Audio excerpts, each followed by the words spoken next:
இல்ல பிப்ரவரி மாசம் வந்த வழக்குல என்ன சொன்னாங்க நீதி? அதான் அதுல என்னன்னு சொன்னாங்கன்னா, உங்களுக்கு இது இத்தனை வருஷமா இழுத்துக்கிட்டு இருக்கு, இத என்ன செய்ய முடியும், கார்பரேஷன் இத பார்த்துட்டு டீவியேஷன் இருந்தா ஒத்துக்கிட்டு அலோவ் பண்ணலாம், வயலேஷன் இருந்தா அலோவ் பண்ணக்கூடாது. யாரெல்லாம் இது வயலேஷன் பில்லர் ஃபவுண்டேஷனே வயலேஷன் தான். கேஸ் வயலேஷன் இருந்தாக்க இடிக்கணும்.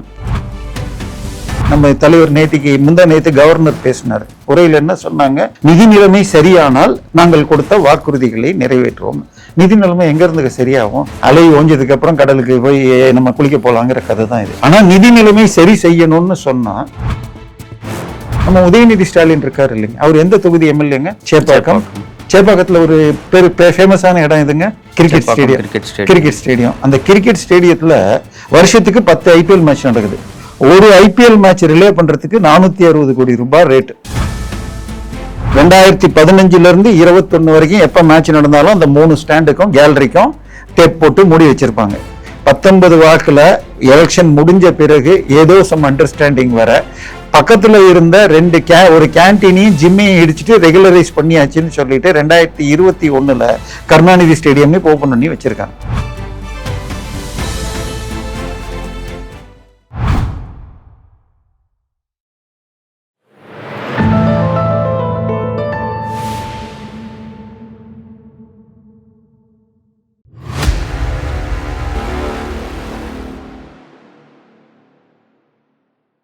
தாமரை டிவி நேயர்களுக்கு வணக்கம். இன்றைய நேர்காணலில் நம்முடன் இணைந்திருக்கும் சிறப்பு விருந்தினர் அரசியல் விமர்சகர் திரு தேவப்பிரியா அவர்கள். சார் வணக்கம். வணக்கம். கடந்த திமுக ஆட்சியில ராம்சார் நிலம் இங்க வேளச்சேரி பக்கத்துல பெங்களூரை சேர்ந்த நிறுவனத்துக்கு திமுக ஆட்சியில கொடுத்தாங்க. இப்போ திமுக ஆட்சியில அதை ரத்து பண்ணியிருக்காங்க. எப்படி சார் பாக்குறீங்க? இதை எதிர்த்து நாங்க நீதிமன்றத்துக்கும் போவோம்ன்ற மாதிரி எல்லாம் சொல்லியிருக்கோம். இல்ல, நீங்க சொல்றது பள்ளிக்கரணை மார்ஷ்லேண்ட் சதுப்பு நிலம்ங்கிறது. இந்த சதுப்பு நிலம்னா என்னன்னா, கிட்டத்தட்ட ஏரிக்கு முந்தைய நிலை. அது தண்ணியை இழுத்துக்கும், ஸ்பாஞ்சு மாதிரி. அது தண்ணி ஊற ஊற பக்கத்துல அந்த ஏரியா ஃபுல்லா தண்ணி கஷ்டம் வராம இருக்கும். எனவே அதில் எந்த கட்டுமானமும் சதுப்பு நிலமா இருந்தாலே கட்டக்கூடாது. அதுலயும் ஒரு சில பகுதிகள் ராம்சர் வனம் என்று காடுகள் என்று வச்சிருக்க. அந்த ராம்சர் காடுகள் என்று நீங்கள் அறிவித்தால் அந்த மெயின்டெனன்ஸுக்கு மத்திய அரசு பணம் கொடுக்கும். சோ அது இந்தியாவிலேயே மிக அதிகமான பகுதிகள் ராம்சர் வனம் என்று தமிழகத்தில் சொல்லப்பட்டிருக்கிறது அப்பப்ப பெருமையா சொல்லிப்பாங்க.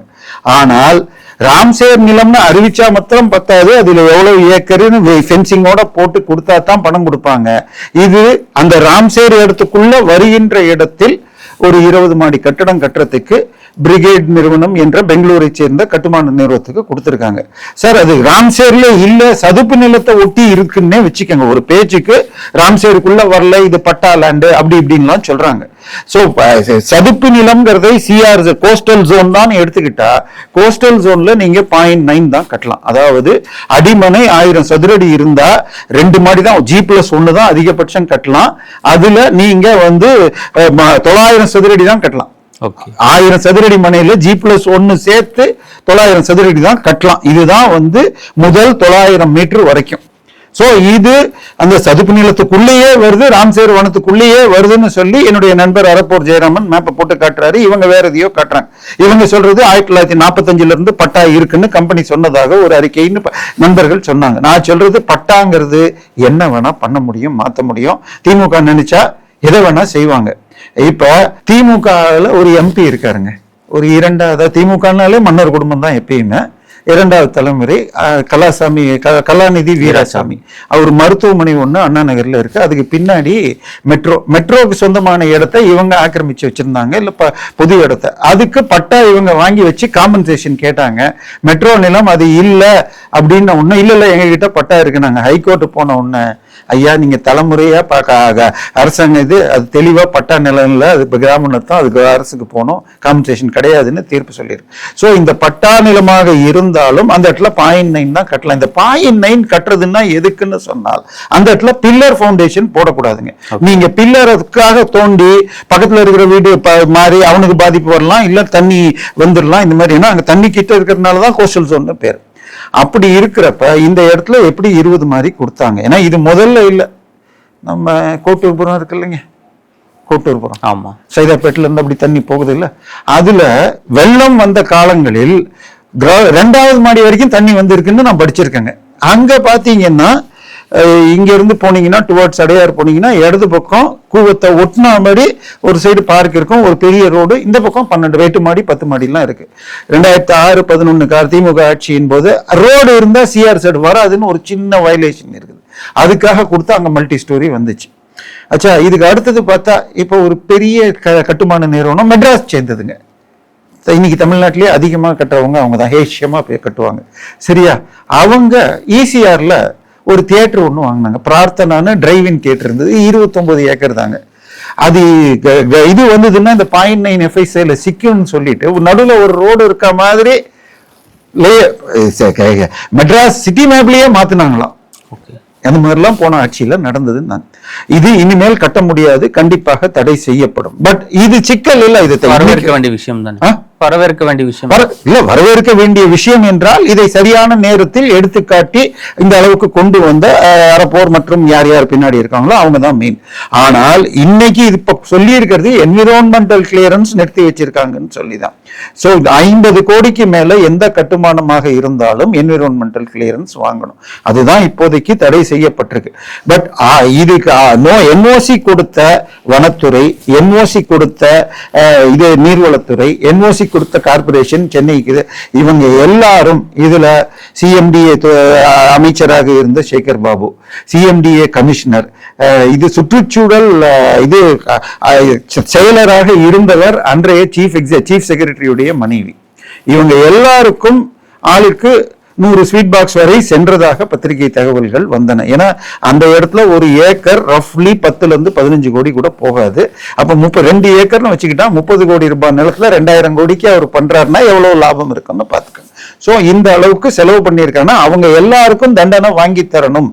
வெறுமனே இது மாத்திரம் பண்ணக்கூடாது சார். இதுக்கெல்லாம் டீவியேஷன், வயலேஷன் 2 இருக்கு சார். இப்ப நீங்க ஒரு சின்ன ஒரு 1000 சதுரடி வீடு கட்டுறீங்க. நீங்க பிளான் ஒண்ணு இவர்கிட்ட இன்ஜினியர்கிட்ட சொல்றாரு.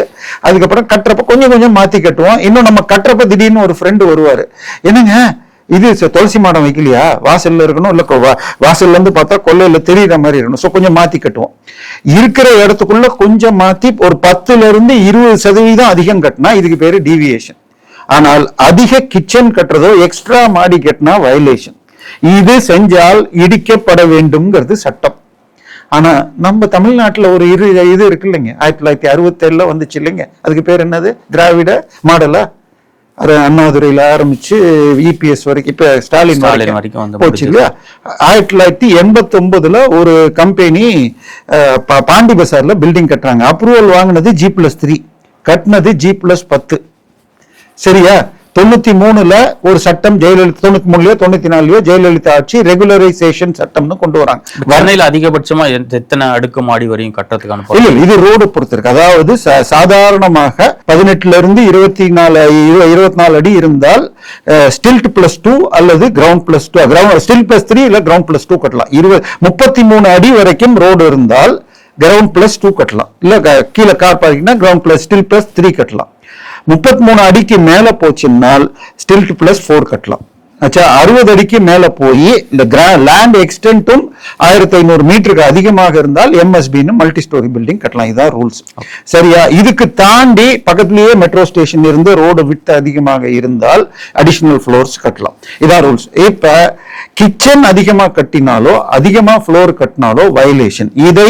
அதுக்கு ஒரு அமௌண்ட்டை போட்டு வரன்முறை சட்டம் ரெகுலரைசேஷன் ஆக்ட்னு 94 கொண்டு வந்து இந்த நான் சொல்ற அந்த பர்டிகுலர் பாண்டி பசார் பில்டிங்க்கு பணமும் கட்டிட்டாங்க. எப்ப 94. 2024 ஆண்டு டிசம்பர் 23 தீர்ப்பு. அது இடிக்கப்பட வேண்டும்னு இடிச்சாச்சு. இப்போ 3 மாடிக்கு மேல இருக்கிறத இடிச்சுட்டாங்க. அதுக்கு 1 மாசம் முன்னாடி இன்னொரு பில்டிங் வந்துச்சு கொளத்தூர்ல, ஒரு பள்ளிக்கூடம், கிங்ஸ் மெட்ரிகுலேஷன் சொல்லி ஒரு கிறிஸ்தவ பள்ளிக்கூடம். அதுல 2 மாடி அடிஷனலா கட்டிட்டாங்க. அவங்க அந்த வாதத்தின் போதே சொன்னது, நீங்க இங்க வந்துட்டீங்க எங்க ஸ்கூலுக்கு, இதுல இத்தனை 100 பேர் இத்தனை 1000 பேர் படிக்கிறாங்க, நீங்க பாண்டி பசார் போறீங்க, இதுக்கு போங்க, அதுக்கு பேர் என்ன, சவுகார்பேட்டுக்கு போங்க, எல்லா பில்டிங் அப்படி இருக்கு. அந்த பில்டிங் வந்து அதையும் அப்படித்தான் சொல்லுவோம்னு சொன்னாங்க. அடுத்த மாசம் வந்தப்ப அதை இடிக்க சொன்னாங்க. ஆனா கிங்ஸ் மெட்ரிகுலேஷன் தீர்ப்புல பேப்பர்ல வந்த heading, church or school or temple or mosque violations will not be அலௌடுன்னு சொன்னாங்க. நம்ம அண்ணா அறிவாலயம்னு ஒரு பில்டிங் இருக்குங்களே, திமுகவுடைய தலைமையகம். 80 சென்ட்டுக்கு மேல வந்துச்சுன்னு வச்சுக்கோங்க. ஒரு ஏக்கர்னா 100 சென்ட் 43,560 ஸ்கொயர் ஃபீட். 80 சென்ட்டுக்கு மேல கட்டினீங்கன்னா உள்ள இருக்கிறவங்களுக்கு காத்தெல்லாம் நிறைய இருக்கணுங்கிறதுனால ஓப்பன் ஸ்பேஸ் ரேஷியோன்னு 10% இடம் விடணும். ஆனா அவங்க உள்ள, ஏன்னா அவங்க தான் ஆட்சியாளர்கள் இல்லை, விடாம கட்டினாங்க. என்ன பண்ணாங்க, ஆட்சி கலைஞ்சு பர்னாலான்னு ஒரு கவர்னர் இருந்தப்போ நாங்க அனாதை இல்லம் நடத்துறோம், அதனால எனக்கு எக்ஸம்ஷன் கொடுன்னு ரெகுலரைஸ் பண்ணாங்க. பட் 2016 எலெக்ஷன் அப்போ திரு ஜெயக்குமார் அதை நாங்க இடிப்போன்னே அறிக்கையெல்லாம் விட்டது இன்னைக்கும் நெட்ல தேடினீங்கன்னா கிடைக்கும். இன்னைக்கும் அதை நோண்டினால் அதற்கு ஏதாவது ஃபைன் வரும். இதையெல்லாம் தாண்டி எங்க போயிட்டீங்க? நக்கீரன் ஒரு பத்திரிகை இருக்கு பாருங்க, அவர் பில்டிங்க G+5 கட்டி வச்சிருக்காரு. அந்த ரோட்ல G+1 மேல கட்ட முடியாது. சோ இது மாதிரி கைய வச்சா சரி, இவ்வளவு போயிட்டேன் சார்.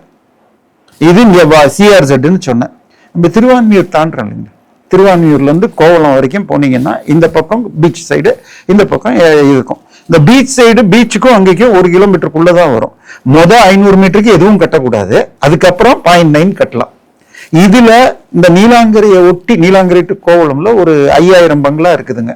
அவங்க எல்லாம் சட்டவிரோதம்னு 2015-16 வழக்கு வந்துச்சுங்க. அது என்ன பண்றதுன்னு கேட்டு கவர்மெண்ட்டுக்கு போய் 19 இன்னொன்னு வந்துச்சு, 22 எதாவது வரன்முறை செய்ய முடியுமோ வரன்முறை செய்யுங்க, இல்லாட்டி இடிக்கணும்னாங்க. இப்ப 25 வந்து 26 பிப்ரவரியில வந்த பொழுது மே 31 அது எதெல்லாம் பில்லர் ஃபவுண்டேஷன் போட்டா அதெல்லாம் வரன்முறை செய்யக்கூடாதுன்னு அர்த்தம். சரியா? இப்ப அதுல என்னென்ன யார் யார் வீடு இருக்குன்னு பார்த்தா ஒரு 4000 பேர் சொன்னதுல உதயநிதி ஐயா புதுசா கட்டினாரு, கமலஹாசன் ஐயாக்கு வீடு இருக்கு, KS ரவிக்குமார்னு ஒரு நடிகர், அப்புறம் நம்ம ஜோசப் விஜய் அங்கிளுக்கும் அங்கதான் வீடு இருக்குது. சோ இதுக்கு ஏதாவது பண்ணுவாங்களா?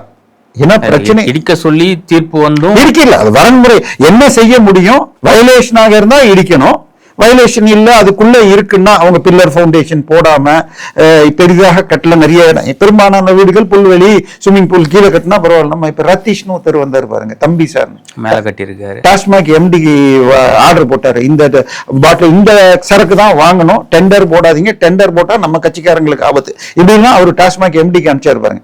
அவர் ஒரு வீடு கட்டுறாரு சின்னதா, ஒரு 350 கோடி, 3வது மாடி மேல ஸ்விம்மிங் பூல் அப்படின்னு ஒரு ட்ரோன் ஷாட் வீடியோ வந்துச்சுங்க.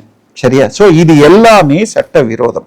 சோ சட்ட விரோதங்கள் 1989 கட்டி 2024 இடிக்கணும்னு தீர்ப்பு வந்துச்சுன்னா, பிப்ரவரி மாசம் வந்த வழக்குல என்ன சொன்னாங்க நீதி? அதான் அதுல என்னன்னு சொன்னாங்கன்னா, உங்களுக்கு இது இத்தனை வருஷமா இழுத்துக்கிட்டு இருக்கு, இத என்ன செய்ய முடியும், கார்பரேஷன் இதை பார்த்துட்டு டீவியேஷன் இருந்தா ஒத்துக்கிட்டு அலோவ் பண்ணலாம், வயலேஷன் இருந்தா அலோவ் பண்ணக்கூடாது. யாரெல்லாம் இது வயலேஷன் பில்லர் ஃபவுண்டேஷனே வயலேஷன் தான். கேஸ் வயலேஷன் இருந்தாக்க இடிக்கணும், பேசிட்டு ஏதோ ஒரு ஃபைன் போடணும், என்ன வேணா. ஏன்னா இடிக்கணும்னு ஆரம்பிச்சா சவுகார்பேட்ல எல்லா பில்டிங் இடிக்க வேண்டியிருக்கும், பாண்டி பசார்ல பாதி பில்டிங் இடிக்க வேண்டியிருக்கும். சரியா? இதுக்கு ஏதாவது ஒரு கரெக்டான சொல்யூஷன் செய்யணும். ஏன்னா இது ஒருத்தர் செய்யறத பார்த்து, இப்ப உங்க வீட்டுல ஸ்விம்மிங் பூல் மாடியில வச்சா ஃபைன் போடுறதுன்றது எந்த அளவுக்கு அது இதுவா இருக்கும்? ஏன்னா அந்த பக்கம் இருக்கவங்க எல்லாம் பணம் படைத்த முதல்ல அங்கதான் என்னுடைய பாயிண்ட் என்ன சொல்லுவேன்னா, வருடம் அந்த வேல்யூல 10% போடுங்க. அட்லீஸ்ட் அடுத்தவங்க என்ன பண்ண மாட்டான், ஒரு தடவை கட்டிட்டு போனா போட்டோன்னு ஒரு கட்ட மாட்டான். வருடம் அந்த சந்தை மதிப்பில் 10% அப்படின்னு போட்டா இனிமேல் வராம இருக்கும். ஏன்னா இன்னொன்னு நீங்க கூகுள்ல போய் தேடுங்க, மருது பிளாட்ஸ் கொச்சின்னு போடுங்க. கொச்சின்ல மரைன் டிரைவ்னு சொல்லி பீச்சுக்கு நடுவுல பீச் ஷோர்ல கட்டப்பட்டிருந்த பல அடுக்கு மாடி வீடு குடியேறிய பின் அந்த மக்கள் எதிர்ப்பை மீறி இடிக்கணும்னு சுப்ரீம் கோர்ட் சொல்லி இடிக்கப்பட்டது. சோ கண்டிப்பாக சுப்ரீம் கோர்ட் பார்வைக்கு போனால் இடிக்கலாம். இவ்வளவு தூரம் போயிட்டீங்களா சார்? நம்ம தலைவர் நேத்து கவர்னர் பேசினார், உரையில் என்ன சொன்னாங்க, நிதி நிலைமை சரியானால் நாங்கள் கொடுத்த வாக்குறுதிகளை நிறைவேற்றுவோம். நிதி நிலைமை எங்க இருந்து சரியாகும்? அலை ஓஞ்சதுக்கு அப்புறம் கடலுக்கு போய் நம்ம குளிக்க போலாங்கிற கதை தான் இது. ஆனா நிதி நிலைமை சரி செய்யணும்னு சொன்னா, நம்ம உதயநிதி ஸ்டாலின் இருக்காரு இல்லைங்க, அவர் எந்த தொகுதி எம்எல்ஏங்க? சேப்பாக்கத்துல ஒரு ஃபேமஸான இடம் எதுங்க? Cricket stadium. அந்த கிரிக்கெட் ஸ்டேடியத்துல வருஷத்துக்கு 10 IPL மேட்ச் நடக்குது. ஒரு IPL மேட்ச் ரிலே பண்றதுக்கு 460 கோடி ரூபாய் ரேட். கிரிக்கெட் ஸ்டேடியம் ஏலம் விட்டதுல நம்மள மாதிரி சேனல், இந்த சேட்டலைட் சேனல் வாங்கிட்டு இது வெப்லயும் போடுறாங்க, 460 கோடி ரூபாய். அந்த ஸ்டேடியத்துடைய வாடகை பாக்கி 2081 கோடி ரூபாய் என CAG அறிக்கை 2015 சொல்லுச்சு. அதுக்கு முன்னாடி 20 வருஷத்துக்குரிய வாடகை பாக்கி 2081 கோடி ரூபாய் என சிஏஜி அறிக்கை சொன்னது. 2019 ஸ்டாலின் சொன்னார், சிஏஜி அறிக்கை 2081 கோடி வாடகை பாக்கி என்று சொன்னதை பழனிசாமி அரசு 250 கோடி மட்டும் வரவு வைத்துக் கொண்டு ஊழல் செய்ய பார்க்கிறதுன்னு போட்டார். அந்த சேப்பாக்கத்துல போய் நீங்க கொஞ்சம் கூகுள்ல தேடினீங்கன்னா 3 ஸ்டாண்டு 2006-11 காலத்துல கட்டினாங்க. எந்தவித அப்ரூவலும் வாங்கல.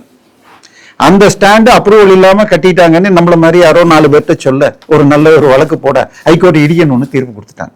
அவங்க போய் உச்சநீதிமன்றத்துக்கு போயிட்டாங்க. உச்சநீதிமன்றம் எந்த அப்ரூவலும் வாங்கல. கோபாலபுரம் சொன்னாதான் அங்க டெல்லி ஆடுன்னு சொன்ன காலத்துல எந்த அப்ரூவலும் இல்லாம கட்டினது தப்புன்னு சொல்லி இடிக்கணும்னு 2015 தீர்ப்பு. 2015 இருந்து 21 வரைக்கும் எப்ப மேட்ச் நடந்தாலும் அந்த 3 ஸ்டாண்டுக்கும் கேலரிக்கும் டேப் போட்டு மூடி வச்சிருப்பாங்க. 19 வாக்குல எலெக்ஷன் முடிஞ்ச பிறகு ஏதோ சம் அண்டர்ஸ்டாண்டிங் வர பக்கத்துல இருந்த ஒரு கேன்டீனையும் ஜிம்மையும் இடிச்சுட்டு ரெகுலரைஸ் பண்ணியாச்சுன்னு சொல்லிட்டு 2021 கருணாநிதி ஸ்டேடியம் ஓபன் பண்ணி வச்சிருக்காங்க. சோ இதுவும் சட்டவிரோதம். உச்சநீதிமன்றத்துல போய் பர்மிஷன் வாங்கிட்டு வரணும். சோ ராம்சேர் நிலத்துல கட்டுறது மாத்திரம் இல்ல. ஏன் இதெல்லாம் சொல்றதுன்னா இந்த விதிகள் இதனால் மக்களுக்கு பாதிப்பு வரக்கூடாது. நீங்க உட்காந்து ஒரு ஏஆர் ரஹ்மான் ப்ரோக்ராமுக்கு டிக்கெட் டபுளா கொடுத்ததுனால முதலமைச்சருடைய கான்வாய் 23 நிமிஷத்துக்கு நின்னுச்சு ஈசிஆர்ல. சோ இங்க 45,000 பேர் நைட்டு 12 மணிக்கு மேட்ச் முடிஞ்சு எவனா வழியில செத்து போனா யார் பாதிப்பு, யார் காரணம்?